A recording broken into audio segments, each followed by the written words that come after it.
Hi, Valentino. Thank you. We're ready to go when you are.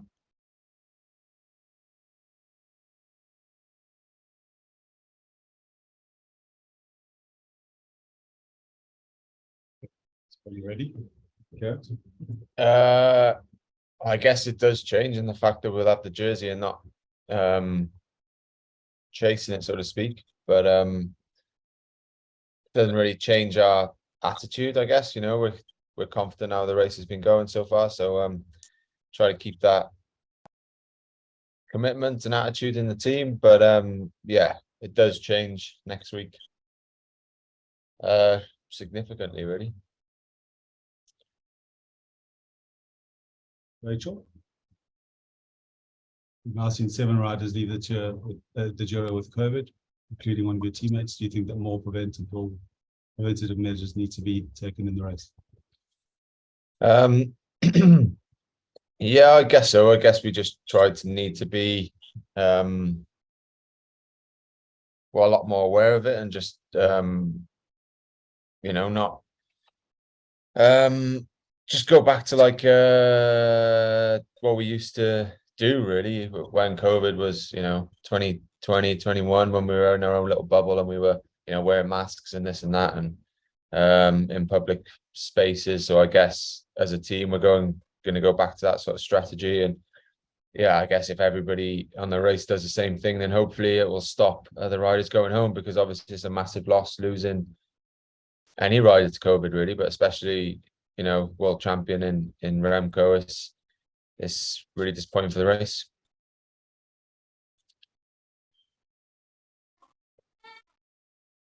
There's answer the Teo one, is it? Yeah, with me, myself and Teo is still sort of both co-leaders. Obviously, I've got the jersey, but he's close behind. Roglic, super close, and then the top 10 is all still close. So it's we haven't done a mountaintop finish yet, and the race is still in the balance, and I think is a hell of a long way to go and a lot more that can happen. So we're in a great position as a team, not just me, myself and Teo, but obviously the 3 other guys, Pavel, De Pluska, and Timon, are all in good shape and there or thereabouts. So I think if the lead does change or whatever, or other things happen, we've got a few cards to play, and hopefully that strength will be very useful. Well, I was shocked, obviously. Because I speak to him a bit, and he messaged me just before the announcement. So at first I kind of thought, well, is he winding me up a bit, telling a bit of a joke after the whole Roglic stuff as well? But then obviously it was the announcement, and it was surprising. And as I said before, it's kind of answering the next question at the same time, but it's a huge disappointment for the race, and it might sound weird, but even for myself, I was looking forward to a real good GC battle with not just Remco and Roglic, but everybody else, and there would have been a really exciting race. So it's a huge disappointment for everyone, really. Leading the race is a massive honor, but at the same time, it's not really the way you want to take the jersey. But it's what's happened, and that's what's good. That's the way it is. So yeah, I'll definitely wear it with pride. The first time I've worn a pink jersey, but as I say, yeah, it's definitely not the way you want to take it. But just wish Remco well, and hopefully he's back soon.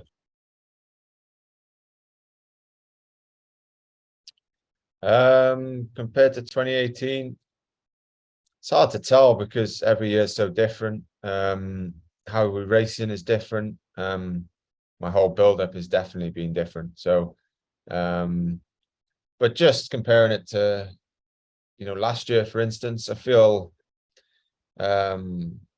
similar to that. I guess, the other day when Roglic on stage 8, I did my best ever 5-minute power. So, the legs are pretty good, but I have been working more on those sort of intensities in the last year or so anyway. So it's good that I've been improving, but yeah, not too sure really. I'm there or thereabouts. I'm certainly not slowing down anytime soon anyway.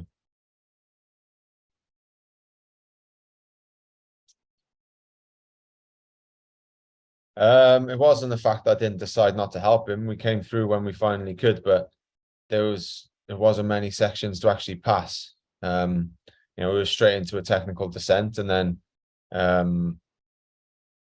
yeah, even on the bottom, we took that right-hander on a bit of dirt in the corner. Teo went a bit slower than Roglic around there because of the dirt, and then by the time he got to his wheel, we're in another corner, and then we only started to come through with a K to go, and then that's the only time we really could, to be honest. So yeah, that's what happened there, and we'll see how the rest of the race goes. It's definitely gonna be a lot more attacks, I think. Let's get around on leadership.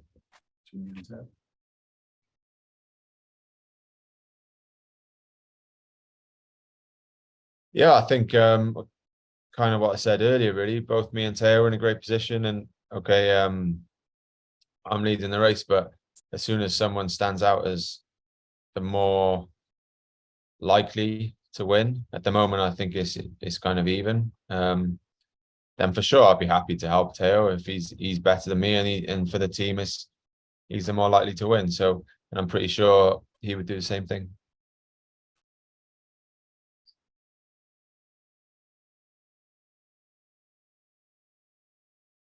So a slow build up, and then as you get better in the race.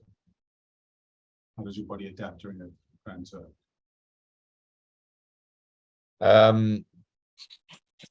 Yeah, it is strange. I kind of thought I'd be going into the final week. Well, I still could do, but with minutes to make up and to be in the jersey now at the first rest day, I definitely didn't think that was going to happen. And yeah, I guess I've done plenty of years now racing, and I tend to, well, normally pretty consistent and be able to back up, and third week tend to be strong as well. With the slow build-up, that was the thinking that I could hopefully be at my very best for that last week, and still hoping that's the case. So yeah, we'll see how that goes. I think I sent you a message on Sunday. He said that basically he wanted to let me know he's going out of the race due to COVID, basically, and good luck. And that was it, basically. We had a brief chat. I was obviously said it was shit news and sorry to hear that, and just to take care, and yeah, see him when I see him on the road. Will you wear the pink jersey tomorrow? Yeah, I'll wear the pink jersey tomorrow. Like I said, it's not the best way of taking it, but I think it's for the race. I think it's still a good thing to keep it in the race. It's like it can't be helped, the way it's happened, but the race goes on. It's all about. Westerby, after your stop-start 2 months, do you feel you're on course to be around your best over the next couple of weeks? Yeah, I've definitely been feeling better all the time. I feel definitely a lot stronger in that TT yesterday compared to stage 1. Hopefully that continues, but as I say, we haven't even raced up a mountain properly yet, so that'll be a big test. I guess stage 13, the next big test, and but yeah, at the moment it seems to be heading the right direction. I think we've answered this one from Valentino. Giro, Geraint just answered that one. Perhaps we can go down to Valentino's second question. I think that the Ineos pincer tactic could be successful against Roglic. Do you fear Roglic, Almeida, or others? I wouldn't say we fear riders, but we definitely respect them and how strong they are. And yeah, I think Roglic is what he's done over the last few years is phenomenal, and he came in here as one of the big favorites with Remco, so yeah, he's going to be a massive threat. But obviously, like you say, Almeida and everyone else in the top 10, even some of the guys out of it, really good climbers. So it's the race is just starting, you know. I think it's easy to think it's kind of well, we are kind of halfway through, but as I keep saying, you know, we've got maybe what, at least 5 like big mountain stages to come, mountain tops. So yeah, be interesting. You've been doing well in the past few days, and from what I've heard in your podcast too, your legs are feeling surprisingly good. Do you think your special beginning to the season, does that an impact on that? Stop start. Nice shout out for the podcast there. Thank you very much. What's occurring? Listen. I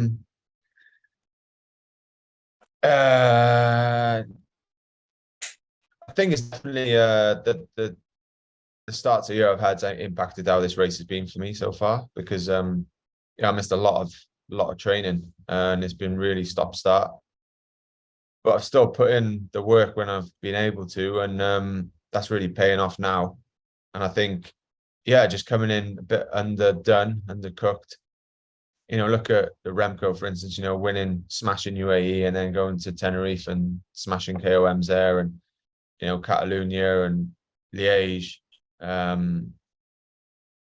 You know, he still might have been strong all the way through, but you never know. But I think for me, everyone's individual. And I think for me, this more of a build-up is kind of what I'm used to, really, like with the tour and everything. So, yeah, I think it's probably been a blessing almost sometimes, yeah.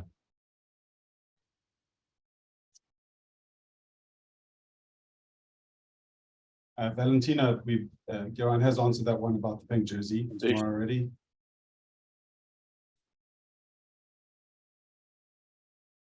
From Matt Lloyd, it's not the way you may have wanted to be in pole position, but you had put yourself in that position to take over. Perhaps reflecting on the time trial. Yeah, I was pleasantly surprised the way the TT went. And yeah, as I said before, I was pretty surprised to be in this position now. You know, I thought I'd be maybe, well, if Remco hadn't gone home, I'd still be 45 seconds behind. But yeah, I thought I'd be, you know, close to a minute and a half, maybe. And a few guys in front of me, you know, maybe the bottom of the top 10, you know, 6th to 10th or something. But so that's a pleasant surprise, definitely. And yeah, someone's got to wear it and keep it going. So certainly be happy to do that.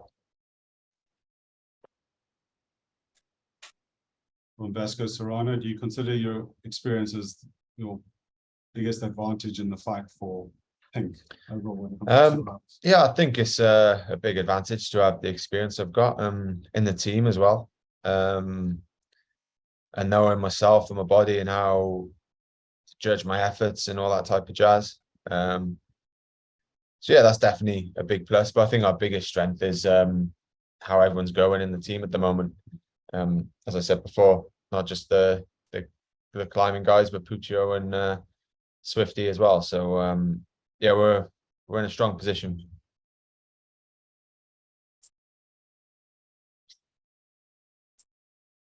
From Brian van der Kapel, the Giro organization now says everyone in the media who has contact with riders should wear face masks. Are you happy with that decision, or is it maybe too late and potentially some sort of window dressing? Yeah, I think it's a good decision, but at the same time, it maybe is too late. Some people might have already come in contact with it, might end up, you know, having it in the next few days, but at least they're doing something about it now. And as I said before, it's a huge shame that guys have to pull out of a race because of any sickness, really. So, but hopefully we can all avoid it from now on. From Tom Carey. Hi, Geraint, you've had experience of leading a Grand Tour. Sorry, Tom, your question's just gone off our screen. Trying to get back to it. Valentino. Sorry, bear with us. I think it was further up, was it? You have had experience of leading a Grand Tour in the leader's jersey. You have strength in numbers at Ineos. Would you say you're now the favorite to win the race? Oh, I'm not a betting man, mate. You know me. I I don't worry about all that sort of stuff, who's favourite and that. We're definitely in a strong position. But UAE are looking good with Almeida and the team behind him, and also Jumbo and with Roglic, plus a few others as well. So we're definitely strong, but favourite or not, I don't know. I'll leave that to betfair.com or whoever you use. From Daniele Baldini, of what's upcoming, what do you think is the most difficult stage? Well, the last mountain time trial, obviously, and the day before that, super hard. But I think stage 13 as well will be the first big test. So it's a lot of big days. There was a question here, sorry, it's gone off the screen, but Geraint, you've got quite a interesting history with the Giro. How are you enjoying this edition so far? Yeah, loving this race so far. We got a great team atmosphere. Love racing in Italy anyway. And yeah, so far so good. Obviously, last two editions I've done haven't ended so well, but you know, previous to that, I lived in Italy and done 2 Giros before that, but really enjoying it at the moment. From Jim Cotton, you mentioned before how you've been ruled out too easily by others in recent years. How do you view this opportunity presented to you now? I don't really feel too much pressure or expectation, to be honest. I'm you know, just love to take the opportunity. Yeah, as you say, a lot of people seem to just write me off or whatever, but yeah, I feel like I just proved all that wrong last year, and now this is just bonus round, so to speak. Just enjoy racing my bike. Like when you get towards the end of your career, you realize how lucky we are to just be able to race our bikes for a living, really, and you realize it's not going to last forever, and I want to make the most of it. So that's what I'm going to do. You're doing a podcast, What's Occurring with Luke Rowe, giving the fans and everyone great insights and fun. Does the podcast help yourself in Grand Tours too, having something besides racing and other serious stuff? Yeah, it's different. You know, I've got a book as well to sort of stay off my phone, and I don't go on social media so much. So it's something a bit different. It's always good to catch up with Luke, especially you know, because he well, we had a good chance of being here, but he was obviously not. And yeah, the pod's just a bit different in it, and yeah, it does take your mind off the race. Well, even though we talk about the race the whole bloody time, but it's different. Valentino. Can you take any inspiration from Jumbo's Tour victory in 2022 with Juventus' position in the GC? The way Roglic and Vingegaard cooperated and raced against Tadej? Yeah, I guess so. It's slightly different though, you know. Roglic was injured and went home pretty soon after that, but yeah, did the same thing, you know, as being neither of us being selfish, doing what's best for the team, and hopefully yeah, using each other and the team strength, and we can win the race. And Tom Davidson, have you had any COVID symptoms? No, not at the moment, no. Touch wood. And Daniel Beck, Tara spoke yesterday about a new TT position. Do you also optimize your positioning from comparison to 2022? Have you? Yeah, I've changed it slightly over the last 2 years, really kind of paid more attention to my position because I hadn't really changed much previous 10. But yeah, obviously it's you know, aerodynamics and everything is a big deal these days in cycling, and the equipment and everything. So yeah, just to be competitive, I think you have to be on the front foot and always keep trying to push forward. So yeah, and the team have worked hard, you know, down Bingham as well. It's a good setup we got. The Italians hold you in high esteem. How do you experience the Giro? Yeah, it's nice to hear that. You know, Italian fans are great and they're super passionate and know their stuff as well. So to yeah, have that support is amazing, and especially when you hear your name on the road, and yeah, hopefully that can continue. We're going to do 2 or 3 more. Alberto Dolphin, what did you do during the rest day? We've only had half of it, but I got up late around 10. I went to breakfast. I had a nice a wrapper, it's called. It's like a South American like bread thing, right? With some poached eggs, tomatoes, lovely. Bit different. And then went out for a little hour and a half. Had a coffee back here at the hotel. We made them ourselves. We didn't stop at the coffee shop, you know, with this whole new approach to COVID. So yeah, we just sat out in the sun with our own coffees, and at least it was free. Geraint made us in a pre-Giro interview that he was counting on you to show up and be super strong. What is your opinion about Geraint? He's an amazing bike rider.